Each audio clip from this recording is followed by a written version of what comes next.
This is Radio Islam. Manye Dinio. Radio Islam UG. Follow us on Facebook, Instagram, Twitter, YouTube at Radio Islam UG. This is Radio Islam UG. Manye Dinio. Wekumire ku Radio Islam UG. Subscribe, like, share and comment. This is Radio Islam UG.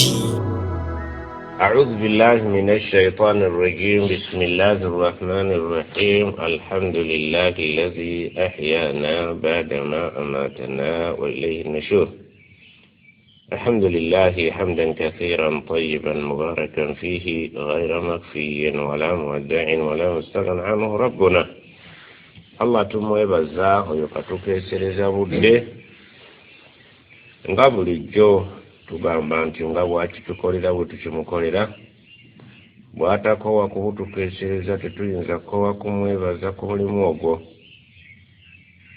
Enkya obudde bukeseza jjo ndowooza ennaku z'omwezi zaali 14 ogw'omukaaga 2020. Allah yatujjuluddeko mukadde waffe class monitor w'ekibiina kyaffe Haji Ishaaka tulemberembe naye mu taalimu yaffe okumalira ddala emyaka egisoba 20 ey'omu ku musajja atava mu muzikiti eswala ze 5 okuva ku alfajiri ate n'ava kuyisha nga amaze okusoma taalimu zonna ezibeera mu muzikiti. Allah amusaasire. Ye yali ne Sheikh Zakariya wakiri abalala bafuluma naye abo ababiri basigalawo. Zakariya gwe twakazaako eri abutungulu yasooka ate class monitor waffe amalidde eddala ebbanga nga mugonvu. Allah yamujjuludde wakuziika ennaama awali ekijja kye wanaaba tebali kikyuseemu olwaleero nga 15 2020 ogw'omukaaga ekyomukisa omulungi covid abadde ateewulukuseemu bayinza otukkiriza ogenda okuziika mukadde wafe oyo. Tumwebaza abakadde baffe abo batugweddeko naye ng'ate era yenkola kati ffe tuzzeewo ekyengabo bwe kiba kivudde ku ttooke waddawo awo ebiwago ebiddaddawo. Sawa Allah jalla jalaaluhu ebyamuyitako ne byeyaso byamusaasire ebyo ebyalimu obugayaavu Allah akimugattira akimukolere agattewo n'okusaasira kwe byeyakola nga birungi. Tusaba Allah akkirize ate naffe bwe tunaaba tutuuse mu lugendo lwe lumu tumusaba atutunuulize eriisi ery'ekisa. Topiki yaffe ey'olwaleero ejja kubeera nga kwatagana ne hadisi. Waliwo eggolo lya hadisi lye twatereka fi tahrishi shaitan bwe twagamba nti shaitaani ebyokusinzibwa mu kizinga kya Buwarabu ebijjamu essuubi negenda eteeka amakanda ku nnyanja eyo gyesinzira nesindika ebikwekweto byayo bigende bikola omulimu gw'okukyankalanya abaana Adamu. Netukiraba nti ogw'okukyankalanya yejja kusigala ng'ebakyankalanya wadde nga tewakyaddayo kuteekebwa ssabo mu kizinga kya Buwarabu naye nga ekyokuba kyankalanya ogwo ejja gukola. Twakiraba nti etikkira omuntu diguli n'amadaala n'okumuyozaayoza ku ddimu eddene lyabaddeko singa nga wabaddewo abafumbo ababiri jama gwe basindise okubakolako n'abakyankalanya. Awo akyankalanyiza abafumbo gwe singa okwagala. Ndowooza ku TV gulu mwabaddeko kigambo kyenjogera buli lunaku nti abakazi batulugunyizibwa wadde nga n'abasajja bagamba batulugunyizibwa abakazi naye ani yali agadde maka ge mubeeremu omulambo gwa muwala we yagenda okufumbirwa nga attiddwa akomyewo attiddwa. Edda bazzanga omuzigo naye olwaleero bazza mirambo. Omuzigo gwavaawo mu kifo ky'omwana w'omuwala okuddako ekaano n'omuzigo bazza mulambo. Omusajja yafumise mukazi we ekiso n'amutta olw'okumuteebereza nti ayagala chairman. Kumpi buli lunaku wabaawo omukazi attibwa omwana omuwala. Era bayogedde nti chairman Kanaluzaala yagenda n'asigula muka munne n'amuteekawo ebbali. Naye ekyo tekituusa muntu kubeera nti aggyibwa mu budde, wabula ate ffe mu byeddiini tuyigiramu ekigambo ekikulu nti shiriki nga bw'atunyiiza omusajja okugattibwako omusajja munne ku mukazi omu bwe kinyiiza Allah okumugattako bukatonda obutalina makulu awali Allah jalla jalaaluhu. Obusungu obwo bwe busungu bw'oli ng'ono bw'afuna n'akujja mu budde ne Allah bw'atagenda kutunuulira na liiso lya kisa gwe wenna yamugattako. Agamba inna Allaha la yaghfiru an yushraka bihi, yenna yagatta ku Allah emizimu lubaale misambwa mayembe Allah tagenda kuddiramu nga bw'olaba omusajja omufumbo bw'asalawo obutakuddiramu singa oba omugaseeko. Shiriki aluma Allah nga bw'aluma abafumbo. Ne bataba na kisa ne bajja bannaabwe mu budde. Allah yagamba nnyina obujja naye obujja bwange buli mu nsonga eyo. Juzi twalaba hadithi sahabi ng'abuuzizza ya Rasulallah zambi ki erisinga obunene, n'amugamba nti kwe kuteeka ku katondatondako awali Allah n'omuteekako obwo obuntu obutategeerekeka. N'agamba ddala kituufu ye yakutonda ate n'omwerabira nga bwe weerabira bbaawe yakujja ewammwe ate n'obuuka ne neiba. Kiruma kibi nnyo, ekibonerezo kyakyo butakusonyiwa. Naye tusaba eyo enkola ya kishayitaani Obusiraamu bwatukkiriza. Ffe mu ddiini eyaffe tetuliiko mu bulungi ne mu bubi, wabula eddiini yaffe awali obubi wabaawo okwawukana, awali obulungi wabaawo ogenda mu maaso. Mwawukane obikule topiki endala. Ekitundu ekyasigala ku hadiisi eyo kyali kigamba nti shayitaani Allah jalla jalaaluhu yali akola omuntu, buli muntu yenna yatondebwa gw'olaba ono atambula tali yekka, wabula mu ggwe mulimu ggwe gwe tulabako mulimu ggwe atalabwako. Aba kinategerekeka nti mu ggwe mulimu ggwe naye ggwe akulimu takola ki? Talabwako. Wabula ggwe ono gwe tulabako y'oyo ggwe eyakolebwa mu kye twalabye ekiyitibwa ettaka. Oba kitegedde? Naye olimu ggwe atalabwako eyakolebwa mu muliro. Oba okitegerekese? Ng'ali mu kika ky'amajini. Waligambye nti buli muntu ono alabwako mu ndawe waliyo omuntu atalabwako ali mu kika kyaki? Eky'amajini. Oba kutegedde? Kubanga Allah yagamba nti innahu shayitaani yo ng'aga amajini, kuba amajini mulimu amakkiriza mulimu agatali makkiriza. Bw'osoma suratul jinni olaba statement y'amajini wa anna minna almuslimuuna, muffe mulimu abasiraamu, wa minna duna dhalika mulimu abatali basiraamu. Era ne gawa statement kunna taraika qidada, tulye amakubo mangi. Oba kutegedde? Eri mu nsi yaago gatubulya tulimu abakristaayo, tulimu abasiraamu, tulimu bapasita, tulimu abatabitegeerera ddala bo nga byababuwangwa basenga gundi sijja kuteekako mangu. Innahu Allah agamba nti bwe yali ayogera ku majini yagamba yarakum shaytaan, amajini gakyewaggula gayitibwa amannya mangi.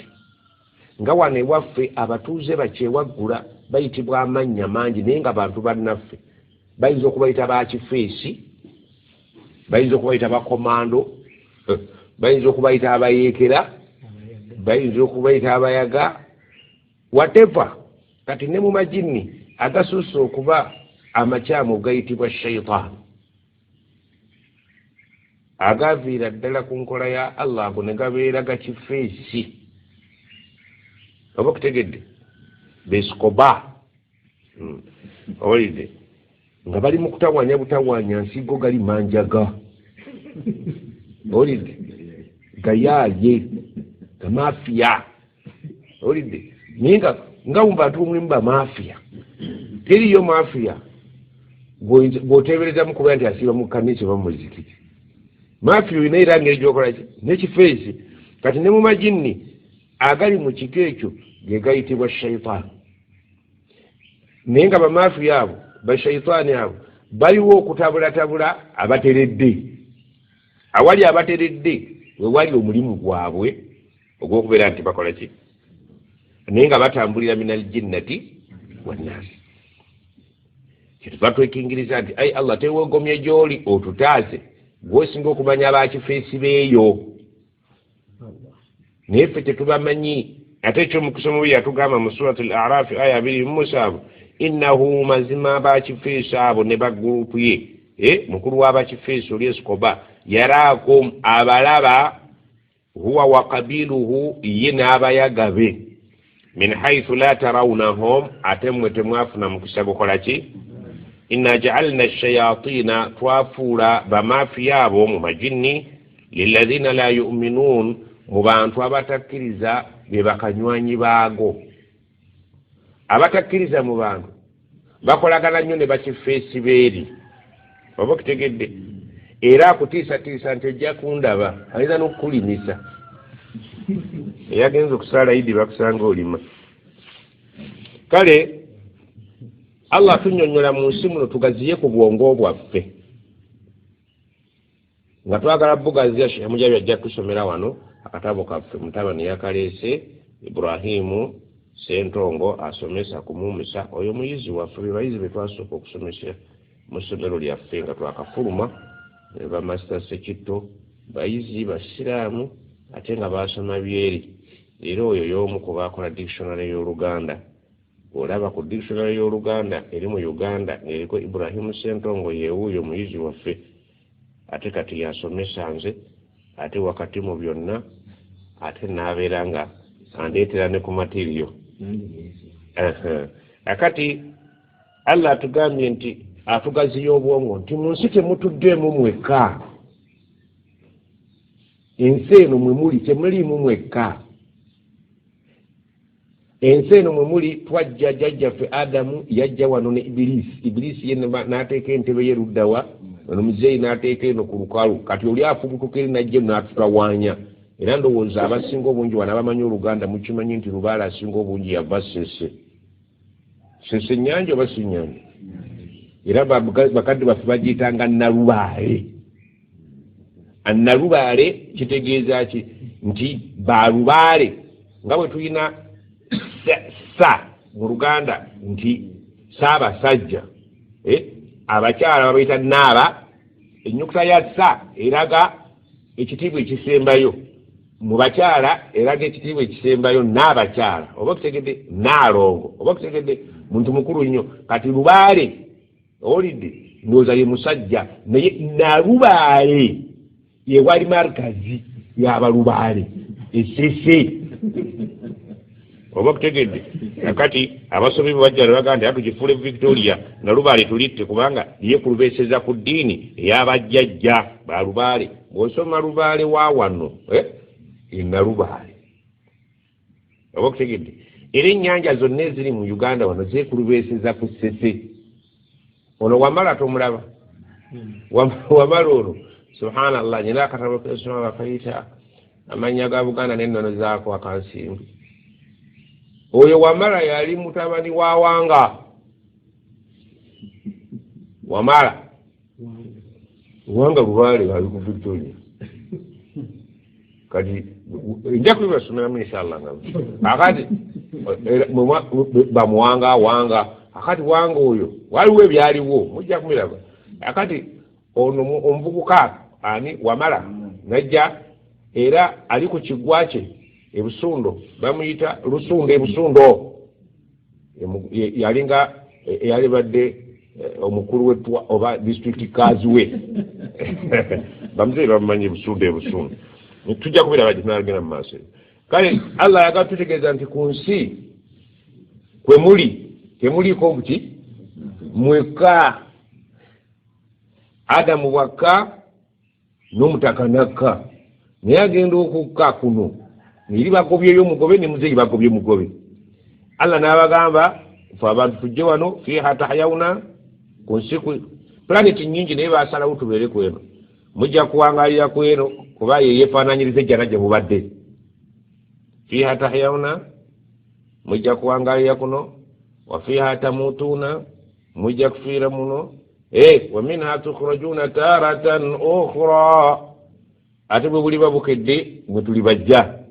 Muzeeyina markazi n'agiteeka ku nnyanja, ndowooza ono muzeeyi waffe mu njogera yammwe nakka n'agenda ettanda. Kati ne bagabana ebikwekweto, naye nga wakati waffe ne wakati w'oli gwe tusse naye waliwo ki? Allah n'atugamba alam ahadi ilaikum ya bani adama alla ta'budu innahu lakum aduwwun mubin. Yesu ajja tusoma bulijjo mu Yasiini nti bannange muzze ba'dukum li ba'din aduwwu. Muze yali ku nnyanja muli ku lukalu naye wakati wammwe waliwo akanyola bijja. Mu ngeri ki? Alina okubakozesa. Mujja kusala abaana, mujja kutta bannyammwe, mujja kukola ki ebyo mwalikoledde Allah, ajja kubawa byanga bwe yabakola eri n'abafulumya eno n'abajja mu jjana n'abaleeta kuno. Temumukwana. Naye abantu abasinga obungi balowooza ku nsi tuliko ffekka. Oba kutegedde? Temumukwana. Ne tulyoka tujja kuno ne tutoba. Naye wakati mu kutukola muffe muli muffwe. Ofu oyo alina amannya mangi mu mawanga ag'enjawulo. Olimu subhanallah, definition y'omuntu nzibu. Omuntu alimu omwoyo kombine. Mugwe mulimu omwoyo gwe gukuvaako oba okoze eki? Ofudde. Kyokka mugwe mulimu omuzimu. Ogwo bwe gukuvaako tofwa. Tujja kulaba enjawulo ero katuwa omuzimu. Ezo tumanyiiko. Ze tukyavumbula. Oba okutegedde? Ezirina bwino. Ogwo ow'ebweru ettaka, munda mulimu omwoyo. Omwoyo ogwo yasalunaka ani ruuhi.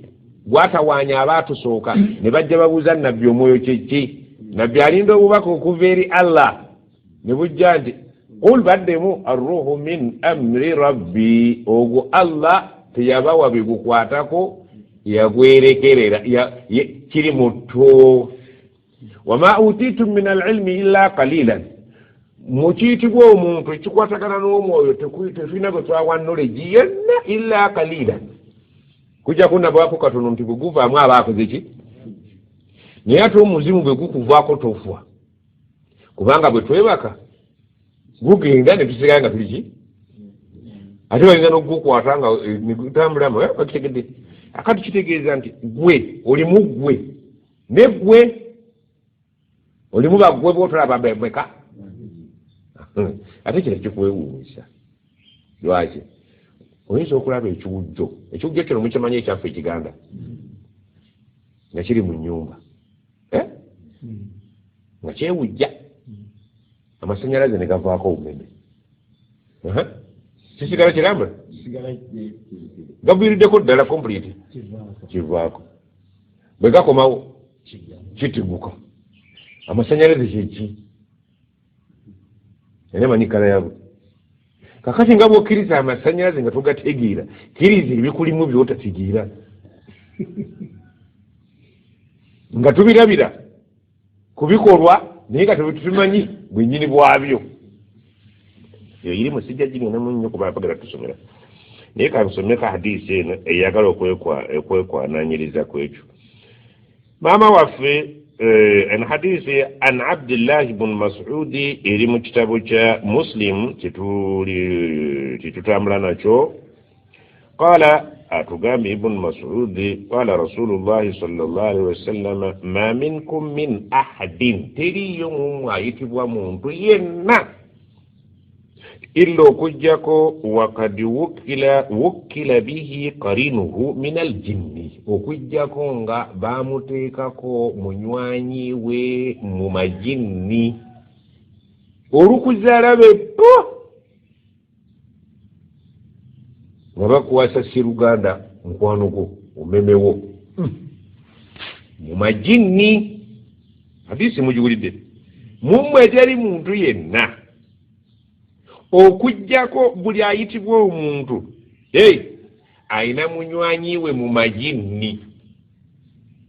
Kyenagambye nti muggwe mulimu ggwe. Gwalabwako oyina muggwe atalabwako. Ali mu kika ky'abali abatulaba nga ffe tetukola ki? Ayogera ebyo ye sallallahu alayhi wasallam. Okiri kiyingidde mu bwongo bwo tekiyingidde mu butuufu sigwa alina obungi. Bwe kiba kiganye okuyingira kakasa nti muba tabitegedde ebyo oli mu bintu ebikulemye okutegeera.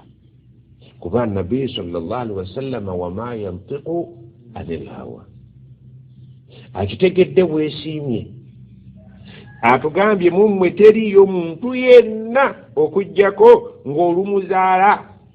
Waliwo hadisi endala egamba nti omwana oyo oluzaalibwa abafa nahasatuhu shaitan.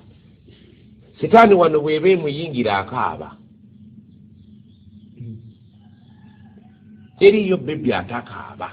Kabonero akalaga nti omwana oyo kaakaabye mulamu.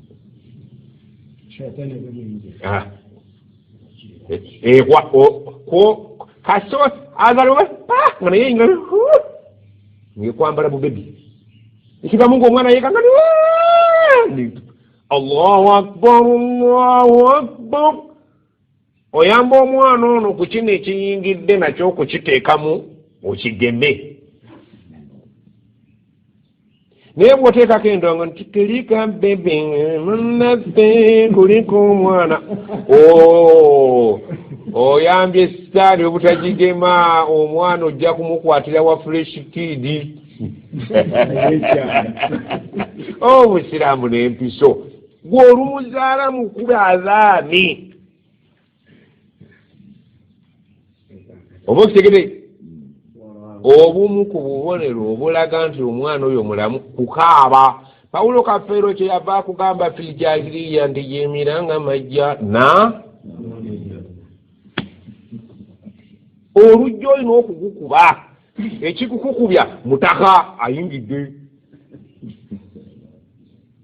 Oye karini wo minal jinni bakuwadde munywanyiwo mu majinni wemugenda okuwangaala. Kati naawe ky'obanga omwana ndi bisimillah mumpe Allahu akbar Allahu akbar shana la ilaha illallah shana ebintu nga bigazi bwakuba bisaasaanya byetaaga kugatta obifunemu kombine. Oba bitegedde omuzaka ejjini bisobola okusiramuka bisobola okuba eggonvu. Hadisi egamba Mubaka sallallahu alaihi wasallam asinga abagezi qaalu baamubuuza nga nabo batidde nga ggwe wa iyaka naawe bw'oli mutaka bakuzaala naye ya Rasulallah. Qaala n'agamba wa iyaya nange nga sejjeemu illa okujjako anna Allaha a'anani alayhi Allah yamunyambako wange fa aslama n'agira ki kategeramu eki nti ajja talina ddiini. Olidde owange olw'okuba waaliwo edda amajinni n'abantu obusiraamu bwaliwo okuva edda ono olwamuzaala aanani alayhi yanyamba fa aslama owange n'asiramuka. Bw'aba yasiramukako olwo ekitegeeza yasooka nabbi ki? Olidde kyova olaba nabbi weewuunye lwaki nabbi mu buto bwe teyakola bajjajjaabe be bakola? Mutaka yali muki? N'agamba fala ya'muruni illa bi khairin, ye tandagira okujjako birungi ki? Kyova olanga bamuzeeyi Muhammad neisaje huwa sadiqu huwa al-aminu huwa nebamwogerako ebirungi. Bane muzeeyi mwasomye babigambo bigatte na bino mufune ku bipya mugatta ku bikadde. Abamanyi bagamba mu kigambo fa aslama tafsiri egamba nti kiri aslama oba aslamu bw'ogamba aslama n'oteeka fataha ku ma kitegeeza kiva mu islam ay swara mu'minan wala ya'muruni illa khairan nti yasiramukira ddala nagwe yamukkirizanga ffe oba kitegedde naye bw'agamba aslamu n'ateeka dhumma ku mimu akiba kitegeeza nti ana min sharrihi wa fitnatihi bimaana nasumattuka ebigezo bye n'obubi obumukolaki aslamu olidde namuwona olidde bw'agamba nti namuwona kyanjawulo aslamu nze namuwona aslama yeye yasiramuka nemuwona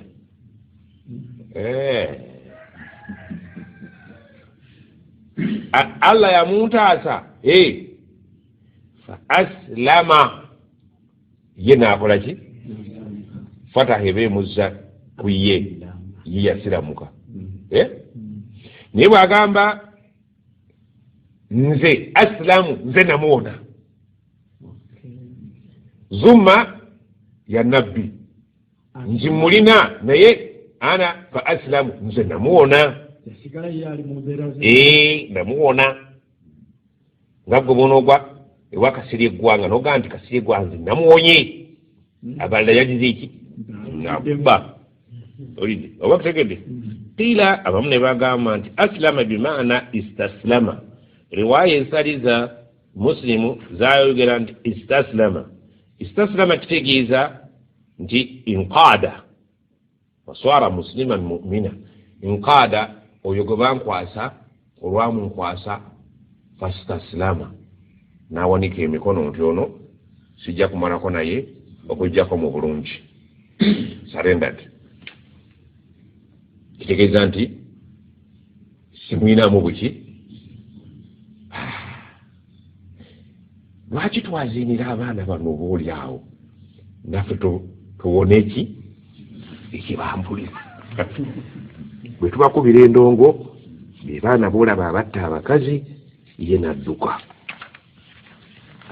lwaki kuba mutaka ki era abaana ennaku zino ensi bwe yonoonese ennyo bewaako obujulizi nze nafanaro na mutima kitegeeza ni mutaka wange byandagira okukola tulya ebisubi ekinywa enjaga teekako omwenge embizzi n'ebikoola ekisiyaga ddala oyo muganda waaba yasiramuka ali mulemeeyo tosobola kukola bintu ebyo okujjako ng'olina beesikoba bamafiya bw'oba oyagala okwetereeza weetereeze bamafiya obakoleko kyova olabanga ebiseera ebisinga obungi omuntu bamugamba akole azikaari almuawidhaati yeekirize agamba wa'lam manya anna al-ummata mujtami'atun abasiraamu bonna umma y'obusiraamu essa kimu nga nkuyege abamanyi baayo ngaffe abagoberezi ala ismati nabiyi sallallahu alaihi wasallam min ash-shaytan tinabbi ali protected sitaani temutuusaako buki fi jismihi ku mubiri gwe wa khatirihi mu birowoozo bye wa lisaanihi ne ku lulimi lwe tingaga nti akati k'omuli ayogera ye aliko emmandwa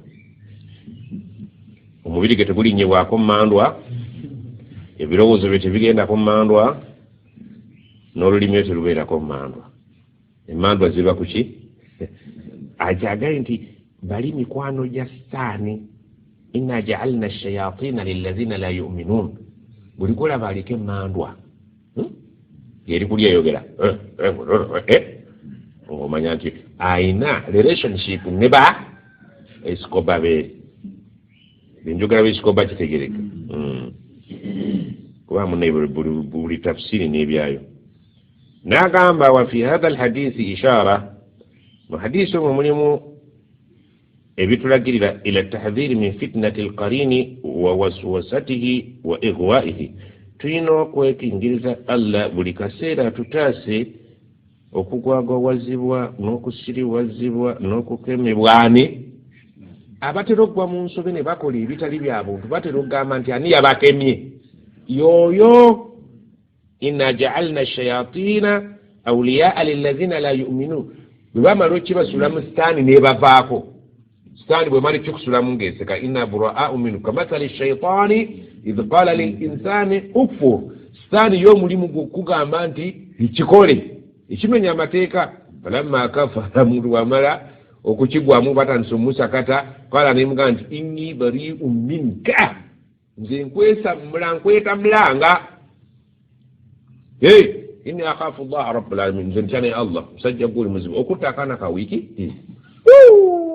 inni bari'un tewabadde wekka era hadisi negamba nti la yazinu zani hina yazinu wa huwa mu'minun tosobola kukola kikolwa ekyo ng'okyali mukkiriza wabaddewo emmandu ekoze eki nekwambadde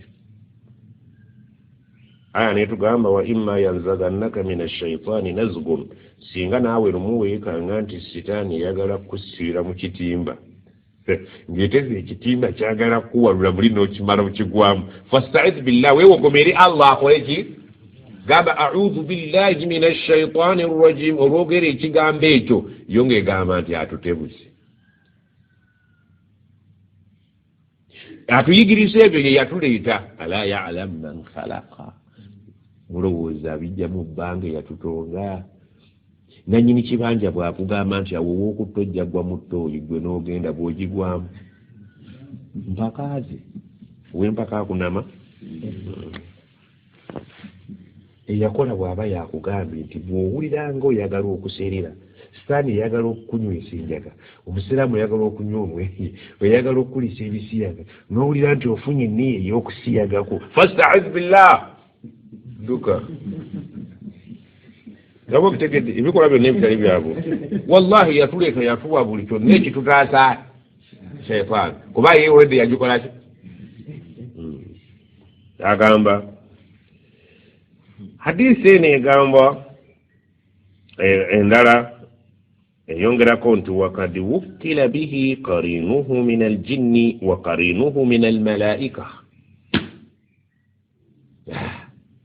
nti omuntu yenna azaalibwa ti wano ku nsi ateekebwako bakalondoozi babiri abaganda balina eri nga basamira jembe kalondoozi jembe oba okutegeera musajja watu wajja kuno ng'olina ennaku yo ate ne bakuteekako kalondoozi yeruli eri nga tusamira si kyekiri jembe kalondoozi jembe wajja oyina ennaku jembe kalondoozi jembe bakuteekako kalondoozi musajja watu wajja oyina ebizibu byo kalondoozi n'akubaka kalino anti bakugamba nti kati omuwarabu tayinza kubasomesa bino tabitegeera bimanyi kalondoozi enyimba ezo muzikwate zirimu amakulu eno tuzaagala kalondoozi omanyi kyekitegeeza kalondoozi okimanyi atakuta wakala qarinuhu kalondoozi wo lumu agenda kwogera akwegaane nti wadde nali nakwambala okuva mu buto wakala qarinuhu nti rabbana nti ma atghaituhu simutwagga omusajja oyo annimba nti nze namuleetera okutwagga ma atghaitu si nze yamufuula omutwagguufu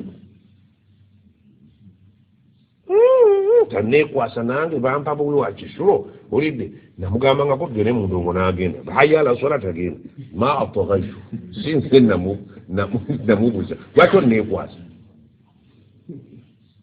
eri ku kiyama wajja kalondoozi ajja kujja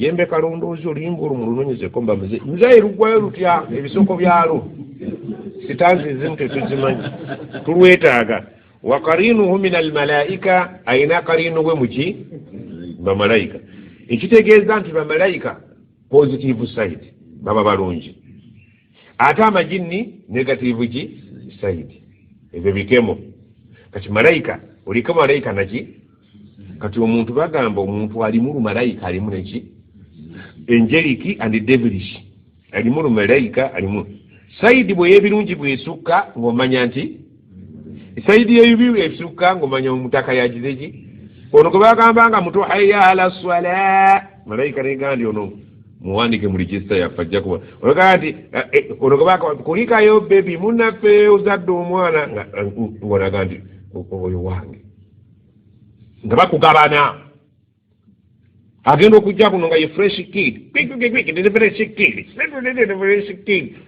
oyo nga bamuwandika mu register bagabana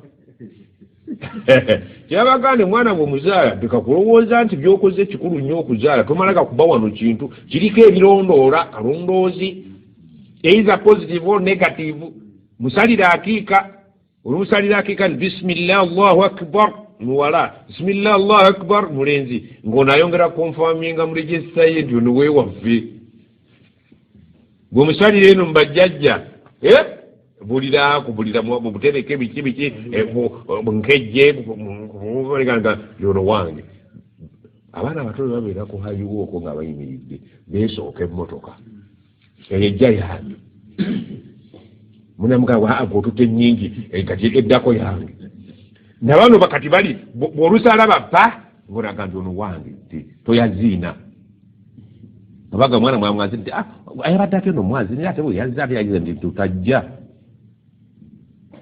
bonna bonna ono malawo bamale mu lujja siifune mu mmemba okwazina tekuliko musajja na mukazi bw'oba obitegedde tumalize na hadisi ya Aisha tugende tusome omuzimu gwaffe ebintu etubyetaaga bassebo byebyonoona akida ya wano si ye Saudi Aisha radiyallahu anha anna Urwata حدثه أن عائشة صحابينا كانت عروة يمني أنت ماما عائشة زوجة النبي صلى الله عليه وسلم ماما مجارة والنبي ماما وفي حدثته ينمز عروة نامغام أن رسول الله صلى الله عليه وسلم خرج من عندها ليلا دمو عائشة النبي صلى الله عليه وسلم رضي الله عنها صلى الله عليه وسلم نيشيرون أقرأتي يشيرون أفرما ani afuruma nabbi afuruma qalat nagamba omukyala fagirtu alayhi obujja ne bunkwata akubulira mazima agenze wa munnange abakazi anjo bamanye abakazi alo basinga okitegera obujja bwankwata nabbi okufuluma ekiro faraa ma asna'u fagirtu alayhi fajaa nabbi najja faraa ma asna'u nalaba byenkola amakulu waliwo nalingudde ki wingettera fakala nagamba malaki ya aishatu aisha obadde ki loze biri mumaka buli mwabimanyi bino bye biriwo omukulu aghirti era obujja bukutte fakultu neŋŋamba abakyala Aisha yabayamba nnyo okulaga ekiri ewaka era obujja bubaludde fakultu neŋŋamba wamaali la yugharu mithli ala mithlika nze ani atakola bujja alinga nze ani atakola bujja kwalinga ggwe olwo senga aba yambuulirira bwe sikola bujja mba ntegeera ndoza buli mukazi bwe yalyogedde fakala rasulullah saa sallam namugamba akad jaaki shaitanuki sitaani yes eripoti nze sitaani ebaguse sitaani ye oba kitegedde Aisha mumanyi naye akimanyi nti mu Aisha mulimu Aisha nantalabwa nzikagati ate sitaani yebaguse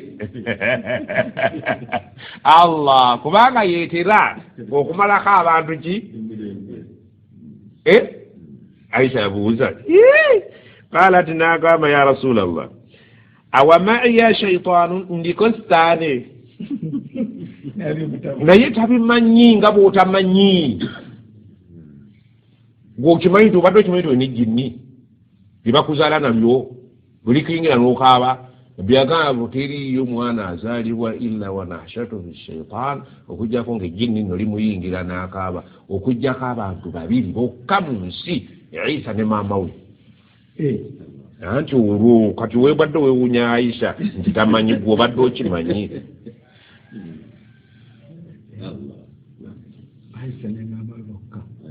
Isa alayhi nina byakene nina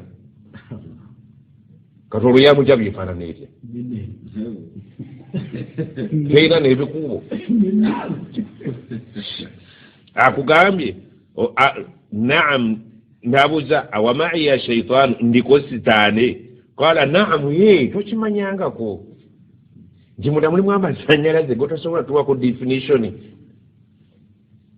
kuntu nengamba wa ma'a kulli insani na buli muntu oba ya nzenzeka nzaliko sitani yemba guddi qala nagamba naam qultu wa ma'aka nawe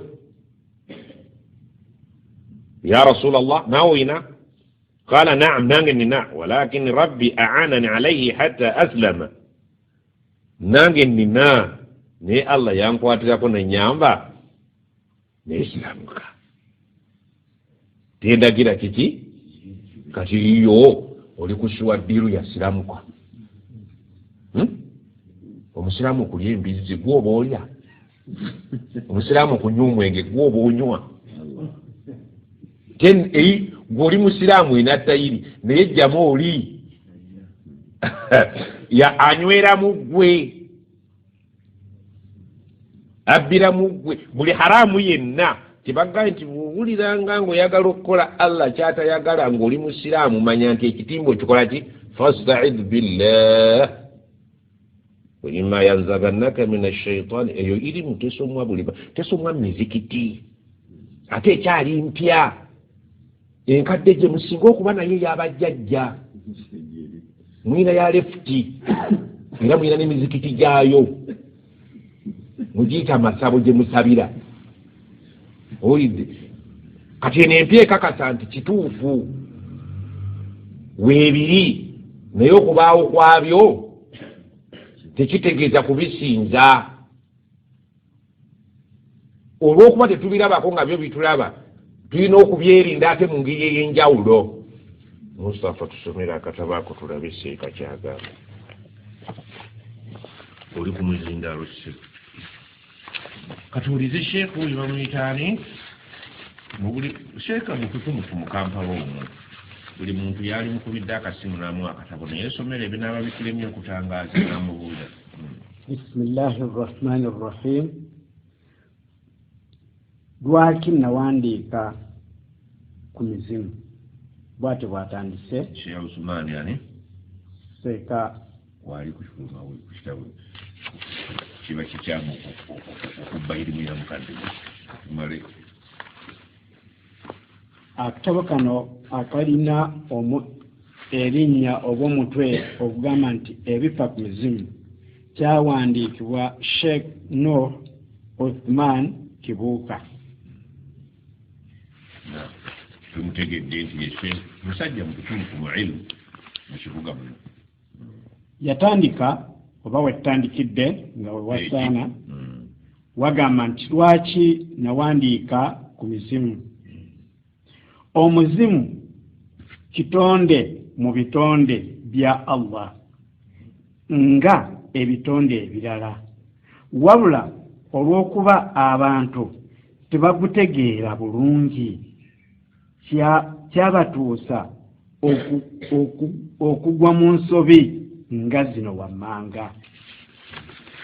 Esooka okulowooza nti omuzimu gwe mwoyo omutukuvu gwe mwoyo gw'abantu naddala Abaganda bajjajja batukokoza nti omuzimu kyeki bone balowooza ti gwe mwoyo. Ensobi ey'okubiri okulowooza nti omuntu bw'afa omuzimu gwe gubeera ttanda mu ssingo, eyo nayo nsobi. Ensobi eyokusatu okulowooza nti omuzimu tegufa. Ensobi ey'okuna okulowooza nti wateekeddwa okubaawo enkolagana wakati w'abantu nagwo naddala ab'ekika ekimu nagwo. Ensobi ey'okutaano okulowooza nti gumala ebizibu ebiba mu kika. ensobe ey'omukaaga okulowooza nti emizimu gyonna mikafiiri. oli emisiraamu. Ensobe ey'omusanvu okulowooza nti mwoyo mutukuvu alinnya ku mutwe by'abantu. Ensobe ey'omunaana okulaga abasiraamu nti okuleeta zikiri n'okufuna jaziba ajazirise n'owulira nga alese zikiri ng'abaana abagira aba alinnyiddwako majinni. Soma ku mutwe abasiraamu abantu abasinza emizimu mu kitabo kino kijja kujjayo mu maaso. Abantu ebintu ebyo nga bwe mbimenyemenye waggulu ddala abantu bangi bwe batyo bwe babitwala omuli n'abasiraamu abamu. amanya obugagga mizimu gy'abajjajja nekuwona endwadde. Akabi akali mu kulowooza nti omuzimu gwe mwoyo kwe kuba nti kiviirako abantu okulowooza nti teriiyo kuzuukira era teriiyo muliro najjana, anti baba balaba nga omuzimu bo gubatwala nti gwe mwoyo. Omuntu bw'afa gubeera ku byagwo so si mu jjana yadde mu muliro nga Allah bw'akyogerako. Kitegeereza abantu abamu balowooza nti omuntu waafa ti omuzimu gubeera ku bintu byagwo birala. Ate nga si gwe mwoyo guli gwe Allah bw'ayagala. Kino kirala na kiri kirala. Mu ngeri y'emu okulowooza nti omuntu bw'afa omuzimu gwe gubeera ttanda kiba kimenyawo ekimanyiddwa obulungi era kyetulabako n'amaaso gaffe nti omuzimu gubeera we guba gwagadde okusingira ddala ku bisigalira by'omufu. Omuzimu waba kuziika we gutera okukola ki era abana bagisiba bagenda kubijja Asumaani n'asibawo eddagala n'akusibira. Ate akabi akali mu kulowooza nti omuzimu tegufa kiba kimenyawo omubaka sallallahu alaihi wasallama kiyagamba nti amajinni n'abantu bifa era nga bwe tunaalaba mu maaso eyo insha Allah, ate nga omuzimu kika ky'amajinni. Oba tugambye nti bakuteekako nabbi yagamba nti ekyange kyasiramuka kitegeeza nti oligino tekiba kiki. Ate okulowooza nti wateekeddwa okubaawo enkolagana wakati w'abantu n'emizimu kiviirako abantu okukola shiriki. Kaboga nti oba nyina muganda wange nti katukwasaganyize wamu. Olw'okwagala okussaawo enkolagana eyo, singa Allah yali ayagala tukolagane n'emizimu oba n'amajinni teyali bitukwese. Kati Allah jalla jalaaluhu yabitukweka yabiga bibalaba mwe temukola ki temuwinaako byetaavu mubireke bibeere eri era mubyekingirize. Ate okulowooza nti omuzimu gumala ebizibu by'abantu, ekyo kiviirako abantu bangi okuddukira mu bigali oba mu masabo nga bafunye ebizibu ne bataddukira eri Allah, era nga ekyo kikaafuwaza omuntu yenna aba akikoze. Kakati ffe abaliwo olwaleero emizimu gy'abajjajjaffe giri emeka? Si mingi. Gyonna ogiyite gikumalire biki ebizibu. Egimu gyaffe egimu gyegiri bw'oba togitambadde alhamdulillah. Allah kyeyagala nti inna ja'alna shayatina, emizimu egyo ffe tulabanga gikolagana lazina la yu'minun, inna ja'alna ash-shayatina lilladhina la yu'minun abatakkiriza mu Allah ne bakkiriza mu mpewo ziri bakolagana nazo. Allah kikkiriza nti waliwo ekolagana wakati w'abatakkiriza naki abakkiriza tebakolaki. Allahu waliyyu alladhina yukhrijuhum min adh-dhulumati walladhina kafaru awliya'uhum taghut. Abatakkiriza babakolaganira ku lefuti, abakkiriza bakolagana ne Allah. Ate okulowooza nti emizimu gyonna mikaafiiri nti era ze sitaani ekyo nakyo kikyamu nga bwe tunaalaba mu maaso eyo, kubanga ekyamazima kiri nti obwa sitaani eba neeyisa ya kitonde nti bwe kyeyisa kimaafiya kiba kiyingidde mu bashayitaani. Ejjini wa anna minna almuslimuuna bwetugaye nti omuzimu kika kya jjinni, amajjinni gawaako obujulizi wa inna minna almuslimuuna, muffe mulimu abasiraamu. Ne gagamba kuna taraika qidada ene waffe mu nsi yewaffe eri mu majjinni ng'amajjinni generally, amajjinni opposite yaago bantu.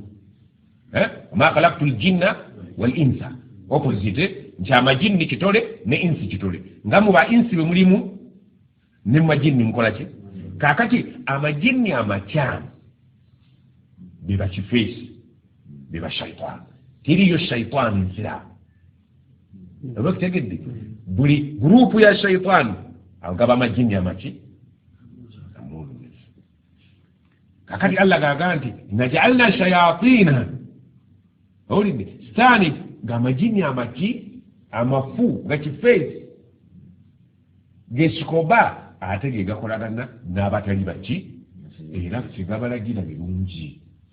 Bakutuma ebbere ly'omwana, bakutuma okusaddaaka omwana, bakutuma ki oba mukitegedde. Agambe nti obwa sitaani eba neeyisa y'ekitonde so si butonde bwakyo. Ng'obwa kifeesi neeyisa yaki,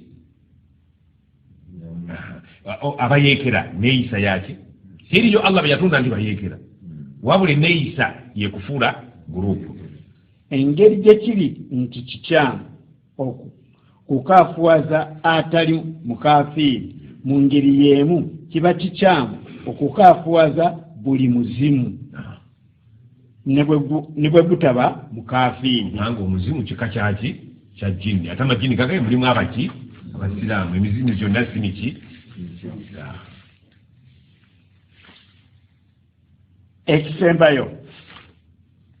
Ekisembayo mu kabi akali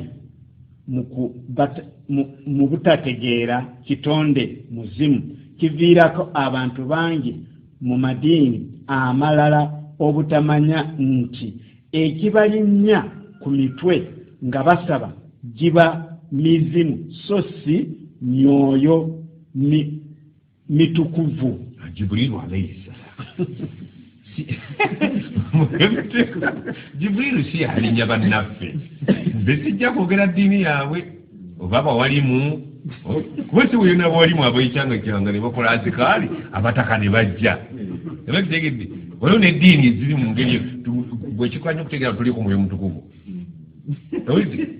Taba mwoyo mutukuvu kituufu, waliyo emyoyo emiki bagimalayika gye bali. Olidde ekirinnya ku bajjama bano mandwa, tujja kulaba kye bayita emandwa mu Luganda.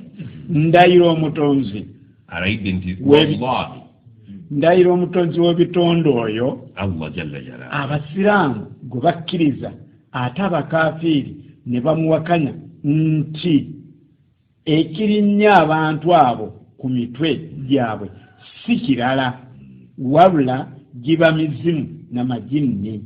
Ekyo kiva mu kuba nti abantu abo baabuwe tebamanyi mizimu. Kyannaku nti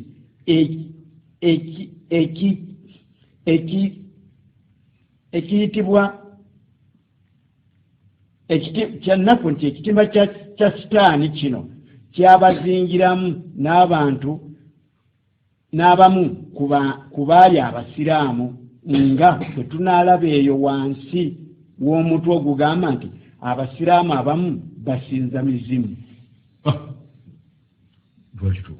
yaweddeko nkyagenda maaso maama owulira baseeka bemugendako abantu basinza miki otuuka ewa seeka nga agenda kukujjanjaba n'akujjanjaba kizibu waizi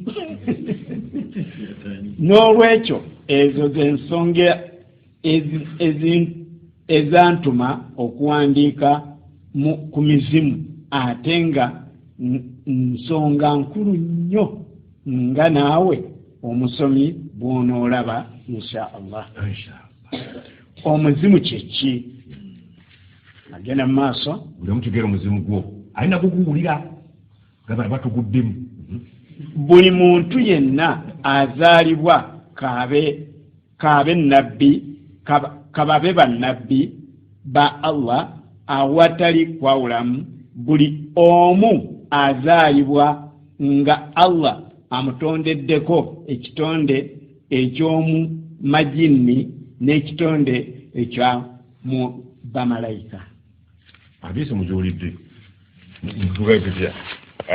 mujuulidde nga agisoma egambye ti buli muntu eri mu hadisi wakad wukkila bihi qarinuhu min aljinni wa qarinuhu min almalaika, nti omuntu ozaalibwa ne bakussaako kalondoozi jembe. Olidde jembe kalondoozi, kati malayika bo tebagiteekako. Ekitonde ekyo mu majini kiyitibwa kariinu, kalondoozi. Mu Luwarabu,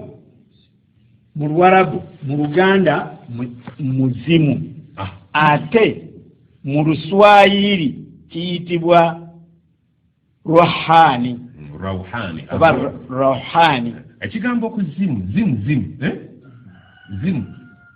ojjukira omukyalo oli bwe yakuŋŋaanya amazzi ne gavuga zamuzamu zimu kukitegeeza kolaki kukuŋŋaana. Kino ndaba n'akazimu empewo bwe zeekuŋŋaanya ne zikola akazimu ne kagenda mu bbanga. Kakati zimu ono aba yegwe wazimu. Wabula amawulire agafa ku kitonde ky'omumalayika Allah yageesigaliza.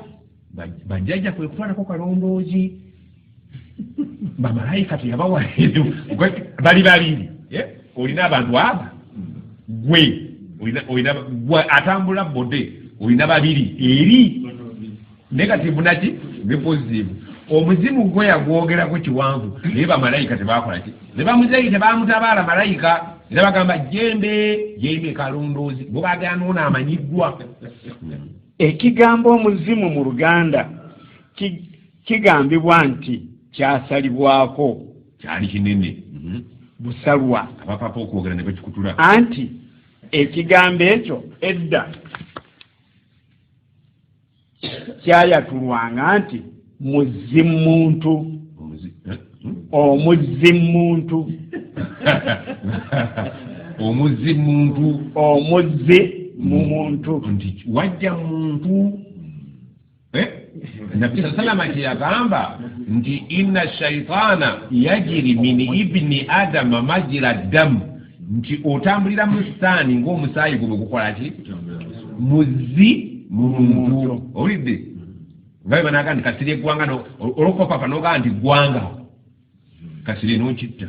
Kigambibwa nti kyasalibwako busalwa nga kiyitiridde obuwanvu naddala eri abo aboogera nga banguyiriza.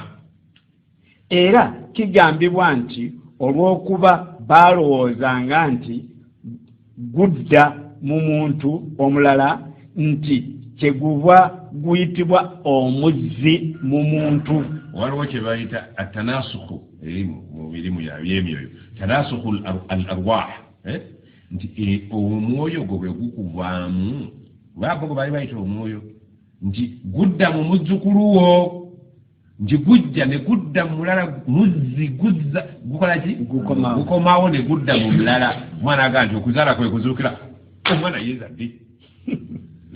Mu Luwarabu okuguyita kariru oba karimu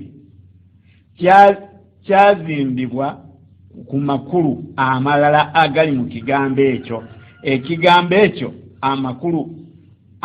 amakulu gaakyo amalala mu kusooka kyali kitegeeza munno ow'omunda ennyo. Kariinu munno ow'omuki munywanyiwo. Olumu ayitibwa omunywanyi. Era mu makulu ago Allah yakikozesa mu Qur'an mu bifo ebyenjawulo. Abantu abamu ne balowooza nti mu bukyamu ne balowooza mu bukyamu nti yali ayogera ku mizimu. Kariinu kitegeeza munywanyi. Basheekha abamu ne bakivunula nti munywanyi muki kitegeeza nti waliyo enzivula y'abaseeka babigiyita muki omukyalo. Ekyokulabirako Allah yakikozesa mu suratun As-Saffat aya 5 ne mu surati Kaf aya 23. Mu aya ezo zombi Allah okwogera mu Qur'ani yali okwogera Karimu yali tategeeza muzimu, yali ategeeza munywanyi. Ekitegeeza mukwano gw'omuntu ow'omuntu ennyo mu bantu. Mu Luwarabu omuzimu okuguyita Karimu ekitegeeza munywanyi kyazimbibwa mu kuba nti omuzimu n'omuntu kwe guba gwatondebwa baba banywanyi nnyo. Okumanya baba banywanyi ekitegeeza ekigenza ewala gukoppa buli kintu ku muntu oyo, omuli okumukoppako amannya ge, eddoboozi lye, enneeyisa ye, n'eddiini ye n'ebirala bingi nga bwe tunaalaba mu maaso inshallah. Nti abayita Kariinu omuzimu munywanyiwo nga bategeeza muzimu bakijja kuba nti eringa fotokopiyo. Olw'okuba ago ge gamu ku makulu g'ekigambo ekyo, bo Abawarabu omukyala w'omuntu naddala owa kabaka n'abakyala naye bamuyita Kariinatu kizaalukuka mu Kariinu. Era ekigambo ekyo Ikran soma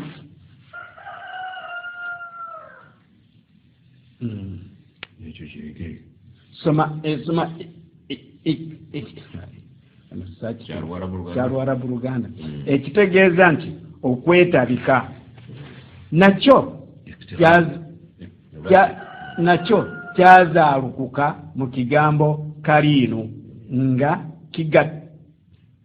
ekibigatta kwe kubanga n'emizimu Kariinu nagwo gwetabika n'omuntu mu mubiri gwe. Kitegeeza nti kigambo munywanyi kivulule mu ngeri nyingi. Okutegeera mukwano gw'ogw'omunda abakiyita omuzimu mu nzivuna yaabwe balaba nti ye fotokopiyo ku maloboozi mu mannya munywanyiwo atuuka ku extent eyo. Omuzimu ogwo kyekitonde olumu ekitera okulumba abantu era olumu kyeyitira ddala amannya erinnya ly'omuntu era n'okwogera kyogera ddala mu ddoboozi ly'omufu.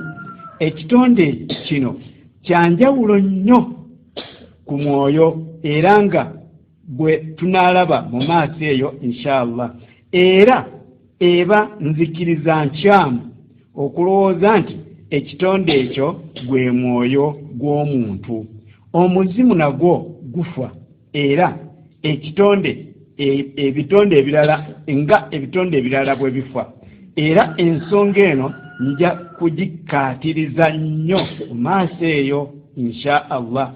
Wansi w'omutwe omuzimu nagwo gufa.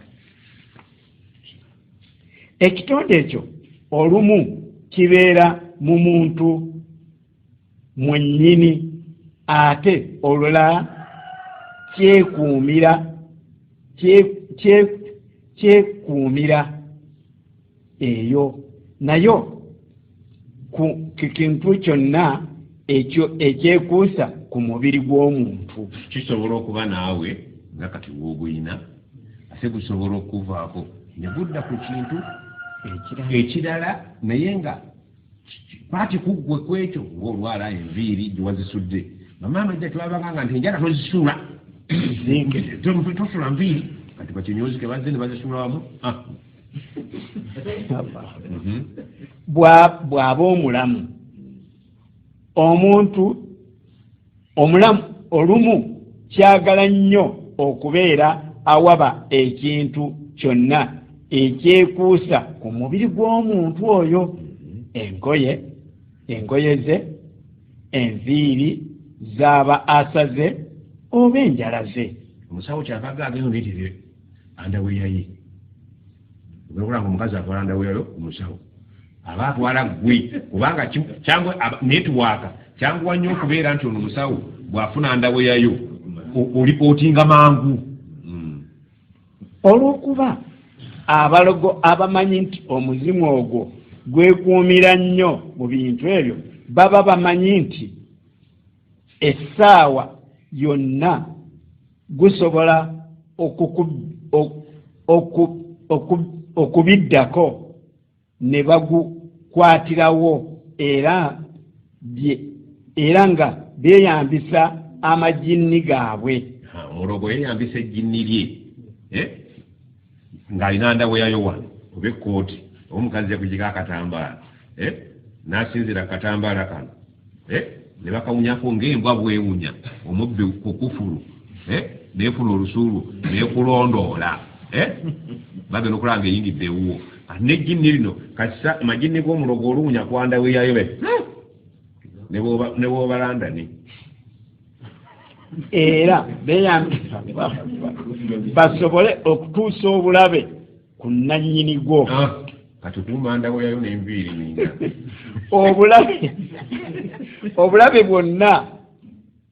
obulabe bwonna obutuuka ku mizimu buba bukozesebwa butereevu.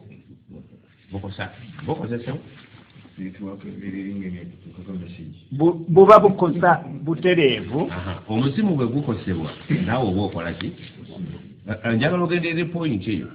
Omulogo aba alina amajini nga mangi kati bw'afuna andaweyayo oba enviiri zo oba enjala zo amajini gano ne bakutuma ng'oli mu Amerika ne gawunyako bwe gati gakukima nga gasinzira ku lusulo gafunye ku ki? Kwandaweya.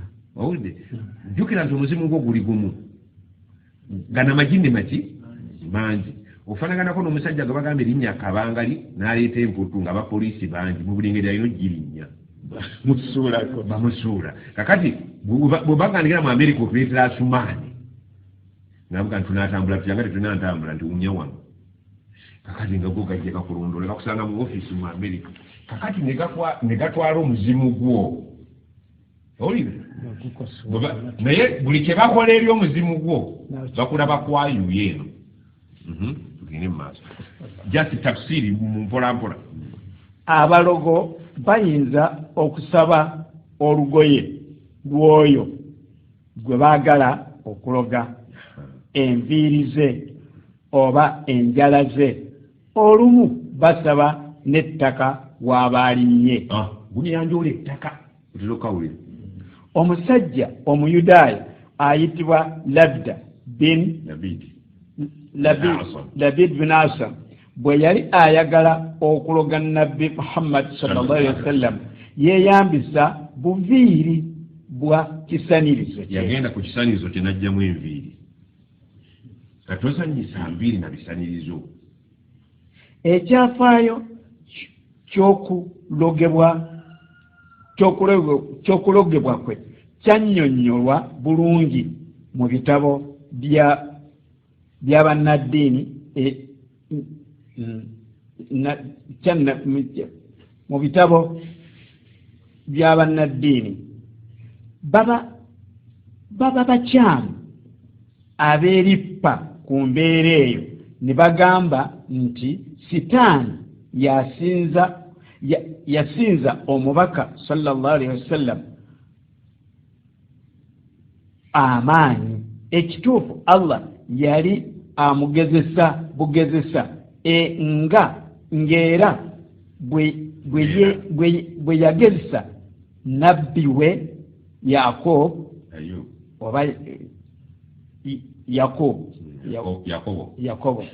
kubanga naye ekigezo kya Allah yakiyisa ku Sitaani. Soma surati Swad aya 41.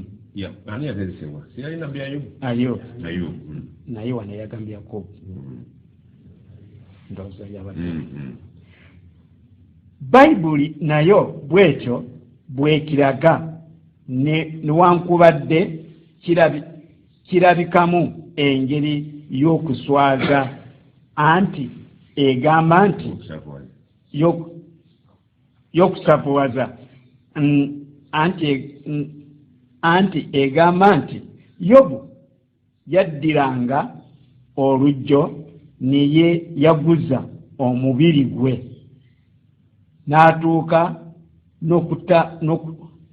n'okutuula mu vvu evvu eryamuvangako songa soma Yobu lwakutanga evvu 2 olunyiri olw'omunaana. Omuntu okuvaako evvu n'olitulamu omubiri gwali mwalimu okusavuwaza. Newankubadde eddogo omubaka sallallahu alayhi wasallama lyamukwata era ne limukosa, naye tekyava kuba nti yali alegezza mu ddiini ng'olumu bwe guba kuffe Allah ye kennyini ye yaleka embeera eyo ebeerewo ng'ayagala okumugezesa n'okutulaga nti naye yali muntu nga ffe, mpozzi n'okutuyigiriza nti singa omuntu aba alogeddwa yejjanjaba atya. Ebigezo byagwanga ku bannabbi wabanga kuyigiriza ffe mujja gwa ku kizibu mwejjanjabanga nga bwenkoze eki bwe mwejjanjabye temukwatanga ekkuba eddala. Kati kitegeeza nti ffe bwe tulegeza mu ddiini wabaawo abatweyunira. Abantu abamu mu butamanya beegaana nti tebaliiko mizimu. Kati nga ggwe gayira twegala nze sirina webayonyosebo olw'okuba emizimu abantu bagimanyidde mu kutuga bantu balowooza nti kebakkiriza nti gibaliko bajja kuba beeraze nti nabo bakyamu. Kuba mbulya goyita naye bona okkiriza nti ndiko omuzimu nga omuntu kitonde ekyatonderwamu, omuntu kitonde ekyatutonderwamu nga omuzimu kitonde ekyatutonderwamu nga bw'olaba omwoyo bwe gwatutonderwamu. Ekigamba nti omuzimu ye mwana ajja oluvannyuma nga omukazi amaze okuzaala, ekyo si kituufu n'akatono. Tulinamu ebitonde ebyatukola ki? Okimanyi nti munda waliyo enjoka naye nga tokufamu enjoka kyabuwemu. Olina enjoka. Okimanyi nti munda waliyo obuwuka noga nti olina obuwuka, olina obuseeruzi, olina obuwuka noweegana nti sirimu biwuka naye nga kitonde. Obuwuka kitonde mu ggwe. Oba kitegedde omuntu ayinza okuba n'essimu naye ng'essimu yo okutuuka okukola emirimu munda waayo eriyo ebitonde ebiki ebirala. Leka kugaana nti nze ofanaganako n'essimu eyeegana nti nze sirimu lyanda nti ffe nga ffe Allah yatutonda naye ate muffe mulimu ebitonde. Owulidde ebirungi n'ebiki nga bw'olina mundaawo obuwuka nga bw'olina mundaawo. Omuntu mugaa nti gundi tugenda kukuba eddagala naye ng'eddagala lino lyetukukuba buwuka obwongera ku buwuka bwo amaanyi bulwanyisa obuwuka obw'obulabe nti nze tebakuba biwuka. oba okyabulamu tugenda maaso omuzimu gusobola okusiramuka omuwandiisi kyekibuuzo kyaleese wuliriza okusinziira ku njigiriza y'obusiraamu amajinni nago galina enzikiriza nga ez'abantu aya erigi yagambye wa anna minna almusilimuuna wa minna alqasitun mugo mulimu amasiraamu n'agatali masiraamu amakafiiri olw'okuba emizimu nagyo kika ky'amajinni nga bwe twakirabye emabega twagala tulabe oba mujjo namwo mulimu amasiraamu aya egambye wa anna minna almuslimuuna wa minna alqasituuna mufe mulimu abaki abasiraamu wa minna alqasituuna mulimu abalinga abakasitooni bakalubanga mayinja faman aslama anasiramu faulaika taharraw rashada obabeera bakoze eki wa amma alqasituuna naye bano bakasitooni abakaluba fakanu li jahannama hataba kubanga wakuduha nnaasu eri waliyo naasu walhijara Dr. Umar Suleiman al-Shakir mu kitabo kye ekiyitibwa Alamul Jinni wal Malaika ekitegeeza nti ensi y'amajinni yagamba bw'ati قال الدكتور عمر الاستقراء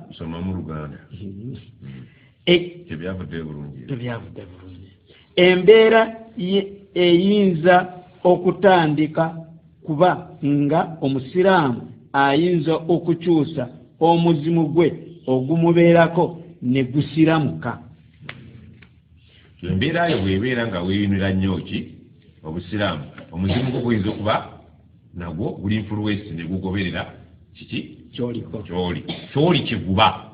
Dr. Omar ategeeza nti singa omusiraamu yeeyisa bulungi mu ddiini asobola okugonza omuzimu gwe ne gujeemulukuka era ne gukiramuka. Nga bw'obeera nga wasiza omukazi atali musiraamu n'obeera munyiikivu mu ddiini nasobola okusiramu n'agoberera bba.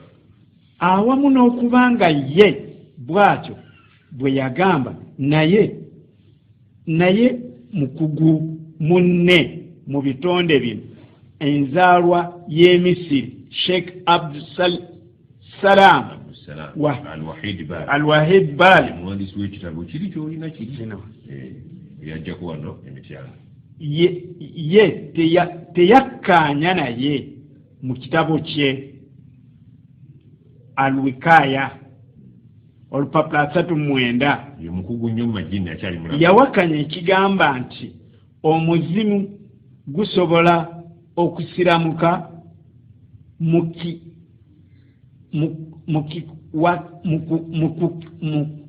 mu kukiwakanya.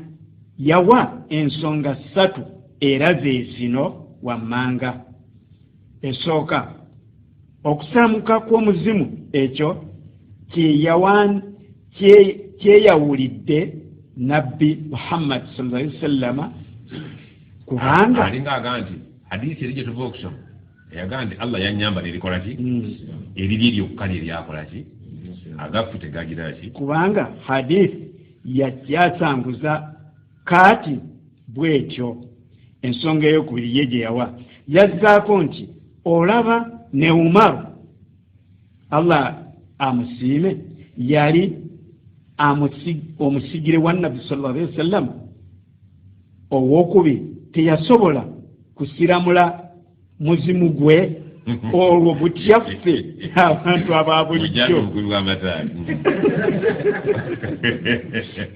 Ensonga eyokusatu gye yawa yasembyayo ekigamba nti singa omusiraamu yenna atali nabbi sallallahu alaihi wasallam yali asobola okukyusa sitaani ye n'esiramuka ategeeza omuzimu gwe nti ekigendererwa kya Allah eky'okugezesa abaddu be tekyalisobose kutuukirira.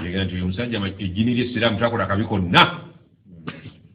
abantu balina abo nno nga bwe mbagamba bulijjo banene nabaki yawandiika ekitabo kino bingi era yalina ekibiina wano ekiyitibwa tasaamuho tasaamuho kibiina ki kitongole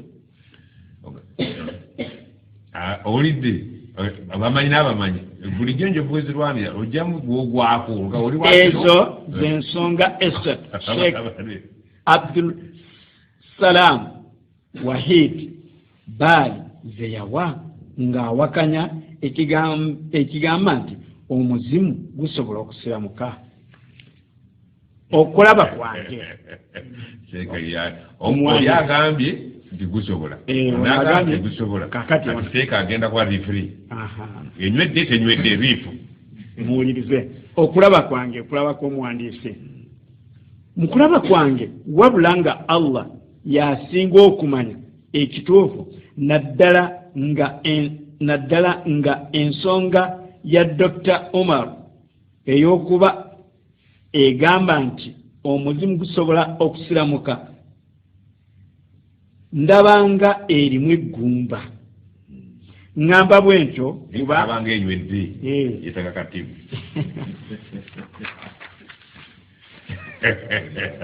Allah akbar ensonga esatu Sheikh Abdul Salam Wahid zeyawa zisobola okwanukulwa bweziti atandise okumwanukula mu kutegeera kwange hadisi eyo nabbi Muhammad sallallahu alaihi wasallam muyo yali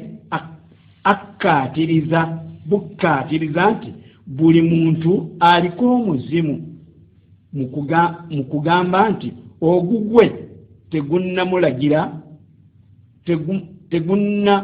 tegumulagira kujjako birungi byereere tegumulagira okujjako ebirungi ebyereere mu kulaba kwange tekiggwaayo nti ogw'omulala gumulagira bibi byereere kati oba ogwa nabbi tegumulagira gumulagira birungi tekitegeeza nti ogw'omulala gulagirira bibi byereere nagwo gusobola okulagira ebirungi mu kulaba kwange kiggwaayo nti olumu ogw'omulala gusobola okumulagira ebibi ate olulala ne gumulagira ebirungi ekyo nja kukiwaako obujulizi obw'omuntu ekyawuma kino omuntu asobola okulagira ebiru ne bwaba mulongoofu asobola okulagira ekiki ekirungi oba ekibi ekyawuma radiyallahu anhu Allah asime ku ye okubanga sitaani zaali zimutya ekyo kituufu kubanga ne bwe yakwatanga ekkubo lino nga zo zikwata ddala wabula sitaani ezaali zimutya si gwe muzimu ogw'omuntu kubanga sitaani n'omuzimu bitonde bya njawulo nga bwe nja okukiraga mu maaso eyo insha Allah singa ddala ebigezo Allah bye yawa abantu yali abiyisa ku muzimu gwa muntu nga Sheikh bwe yakisinyaako kyali badde kitegeeza nti ne nabbi sallallahu alaihi wasallam Allah teyamugezesanga kubanga ogugwe gwali gwasiramuka dda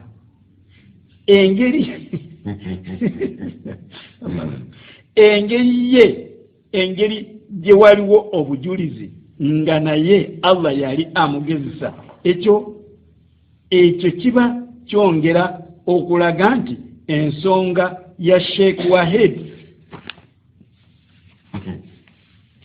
eyokusatu ekyetaaga okwetegerezebwamu ennyo obujulizi obuliwo bulaga nti Allah ebigezo bye ebisinga ku mizimu egibeera mu bifuba by'abantu soma surat an-nisa surat an-nas aya eyokuna so si ku mizimu gyabwe. min aljinnati wannasi Wannasi. ayawuda amajinni n'omuzimu. Majini n'omuzimu abyawudde. Ekyenkomeredde ku nsonga eyo obujulizi obwenkukunala we buli obulaga nti waliwo omuzimu omusiraamu era nga bwe buliwo nti waliwo n'ogutali. Singa omuntu afanga musiraamu n'omuzimu gwe guba musiraamu, wabula bw'afanga si musiraamu era n'omuzimu gwe gusigala si musiraamu. Ekituufu kiri nti enneeyisa y'omuntu yeeba enneeyisa y'omuzimu gwe. Bw'aba omulongoofu nagwo guba mulongoofu nga bw'aba omulongoofu era nagwo guba mulongoofu. Awamu n'ekyo ate ekituufu kiri nti omuntu bw'amala okufa omuzimu gwe ne gusigala nga mulamu, olw'okuba guba tegukyali mu muntu gwe gukoppako enneeyisa, gwo gusobola okukyusa enneeyisa yaagwo. Ogutabadde musiraamu ne gusiramuka, oba ogubadde omusiraamu ne gukaafuwala kuba nannyini gwe yagenda gusigadde gwe yetambuza omukulu. Naye nga kino okisimbyeko ekisembyeyo tekitera kubaawo era nga bwe guli mu bantu era kubaawo nti omuzimu gwesalirawo nga guvudde mu nnyini tekitera, naye nga kibaayo. Gutera kubanga gugoberera subject naye katono guyinza okukyosa. Singa tutwala ekigambo nti omuzimu tegusobola kusiramuka, kijja kuba kitegeeza nti singa omuzimu ogutali musiraamu gulumba omuntu, tewaba bwetaavu kugubuulira gusiramuke, naye abaffe bwe gutyo bwe guli naddala.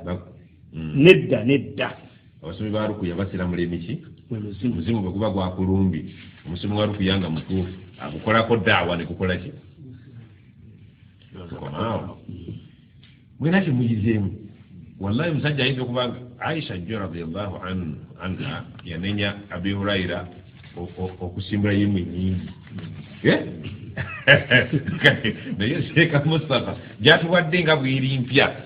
Twetaagisa erimu eyo si erimu y'okutegeera amangu, wabula yeetaaguddemu ogiwulira emirundi n'emiti kubanga mpya mu bwongo bwaffe. Nange agisoma sijuulyanga mpya, teriiko mukulu teriiko muto. Ate abasinga obutagitegeera be bakulu wadde bagikkiririzaamu. Kati oli kyakugambye nti omuzimu, omuntu okumugamba nti oliko omuzimu olw'okuba bagimanyidde mu bikolobero yeegaanirawo nga misana omuzimu guno. Kati tulina entegeera ey'obwajjajja gye tutegeeramu omuki samali ti omuzimu kitonde tetukirabako naye nga kiri muki ekitegeeza nti omuntu alimu components nkiki nyingi zetwakatuvumbula buvumbuzi. Edda abasajja bagamba nti the tiniest thing which cannot be split up into several substances is an atom. Ne bakola atomic bomb, kumbula tuzariya, ne bakola zibomu, naga teriyo kisinga atomu butono. Naye tugenze science agenze okuvumbula nti atomu etemeddwamu electronics, simanya newtonizi, protonizi, science akolaki. Kati science bwe tulinawo wa Sheikh Uthman atulaze tubadde tumanyi muntu nti omuntu atambula ku duniya nga tali mu bantu, naye mumuye tuzuddemu omulala. Omuntu omuzi kimutuufu muzibu nsonga Allah baabaako oli mutuufu. Allah wategedde bulungi. Allah baaba atonda omuntu atunyumiza mutonda mu stages this ne this. naye ono mu kuzaalibwa najja omuzimu muntu abbreviation omuzimu ono yakuza ebintu ati era omuntu bw'afa ono yajja obuzi anoonya gyakola ki gyalaga nagamba ya rabbi ono afudde ngendagewa kakati omu kisinzira ku maanyi gaba ayina ayinza okusalawo okugenda okuwangalira ku nnyanja ne mukasa owedde ayinza okusalawo okuwangalira ku bijja ayinza okusalawo okuwangalira ku luzza egindi olwoganda waliwo omusango awo owulidde katujja kulaba inshallah sheikh tumwebaza n'omusomi waffe tumwebaza akatabusike kanene nnyo naye tugumire irimu eyo kuba eyawukana n'obwongo bwaffe etulaze mulimu kapointi akakulu kendabye nti omuzimu muntu wabika bibiri waliwo saidi yeri positive y'abamalayika waliwo positive yaki ya saitwani naye owamalayika bamutuma irimu bajjajja ne bakwatako kalondoozo ono gwe tulinako irimu kati ono tetumuyinaako ki ate yeetaaga ate bakugwate okumunonoozayo tulabe kati katambule n'obujjajja wali wuliddeko omuntu ng'anyumya nti bannange nalusumatuse omutima ogumu obwedda guŋŋamba genda omulala togenda ekitegeeza waliwo emitima egiri abazzi babiri subhanaka allahumma wabihamdik ebirala buli muntu yennyonnyole fena tuli bapya mu ekyo salaamu aleikum tukwebaziza jazakallah weekuumire ku Radio Islam UG. Subscribe, like, share and comment. This is Radio Islam UG.